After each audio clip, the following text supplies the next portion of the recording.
En 1847, una plantación de algodón llamada Hollow Brook desapareció de todos los registros oficiales del condado de Pike, Alabama.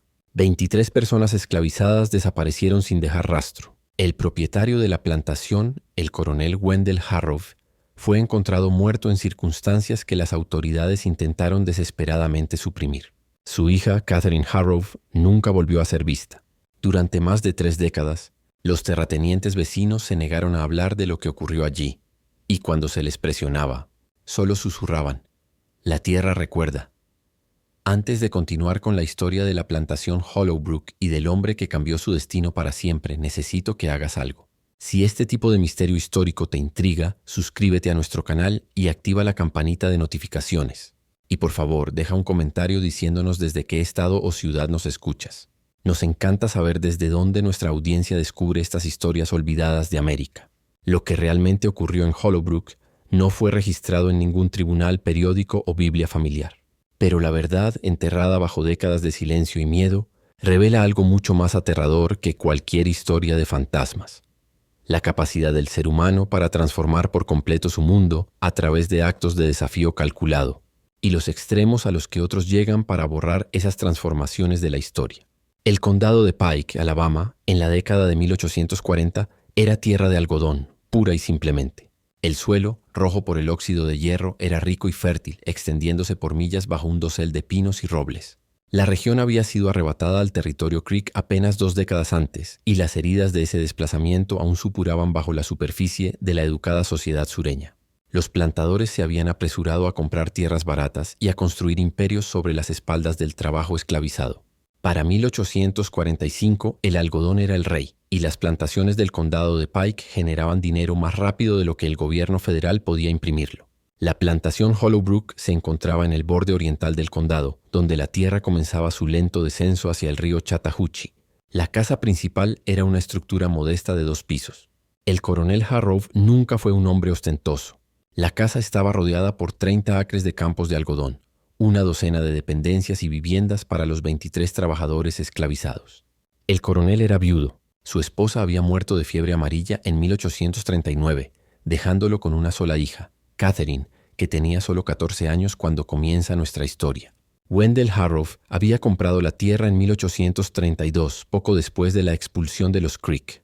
Provenía de Virginia, con dinero antiguo y con ideas aún más antiguas sobre jerarquía y orden.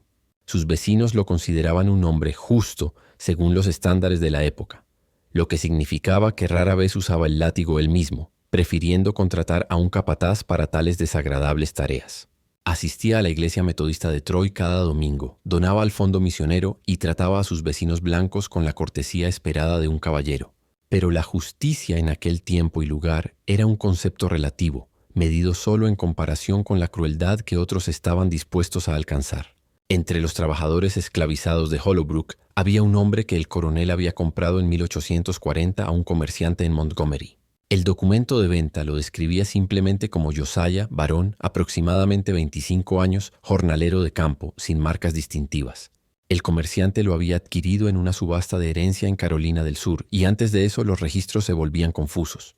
Algunos decían que había nacido en Virginia, otros susurraban que provenía de más al norte, tal vez de Maryland, donde la institución de la esclavitud operaba bajo reglas ligeramente diferentes y algunos esclavizados lograban aprender a leer a pesar de las leyes que lo prohibían. Josiah era diferente de los demás trabajadores de Hollow Brook, aunque se esforzaba mucho por ocultarlo. Era alfabetizado, un hecho que guardaba más celosamente que el oro. Había aprendido las letras de niño, enseñado en secreto por una mujer cuáquera que había huido hacia el norte ante una turba enfurecida. En los cuartos de los esclavos, por la noche, mientras los demás contaban historias o cantaban para olvidar su agotamiento, Josiah permanecía despierto, componiendo mentalmente cartas que nunca podría enviar, imaginando un mundo más allá de los campos de algodón que se extendía hasta cada horizonte. La hija del coronel, Catherine, tenía 19 años en 1845, una joven atrapada entre 2 mundos. Su padre también la había educado bien, bueno, según los estándares de la sociedad del condado de Pike. Leía filosofía e historia.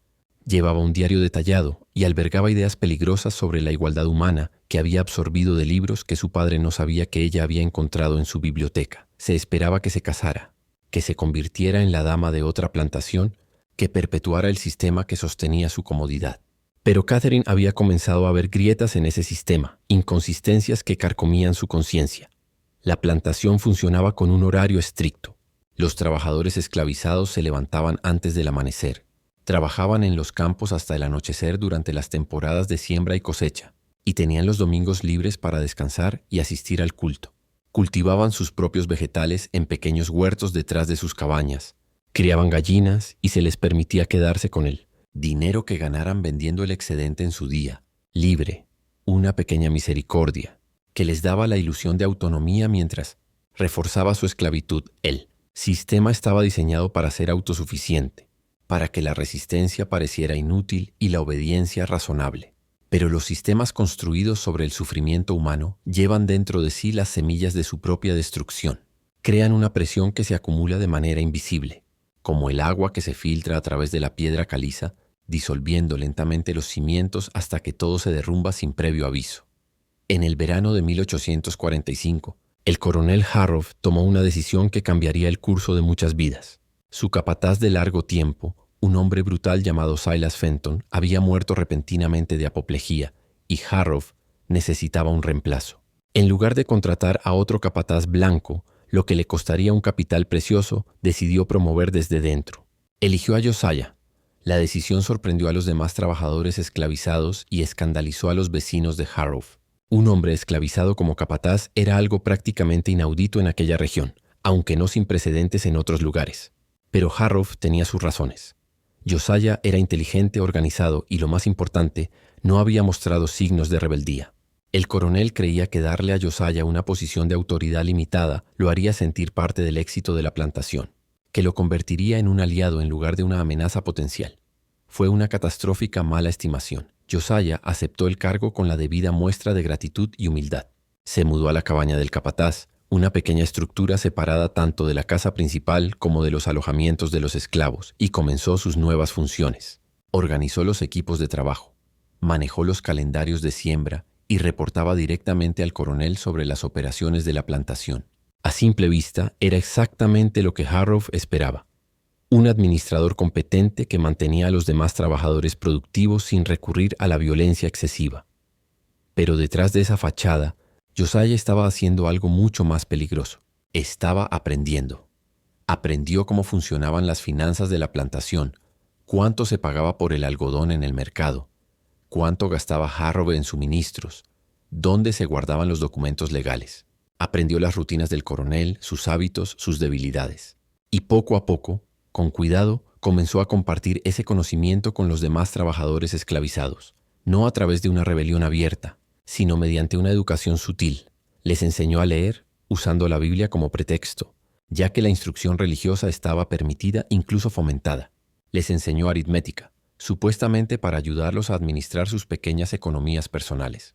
Les enseñó a pensar estratégicamente, a planificar para contingencias, a imaginar alternativas. Catherine Harrow notó el cambio antes que su padre. Siempre había sido observadora, tal vez demasiado para su propia tranquilidad. Comenzó a notar la forma en que los trabajadores miraban a Josiah, no con el resentimiento que ella habría esperado hacia alguien elevado por encima de ellos, sino con algo distinto, algo que se parecía casi a la esperanza. Vio cómo se movían de otra manera ahora, con una confianza sutil que antes no existía. Y ella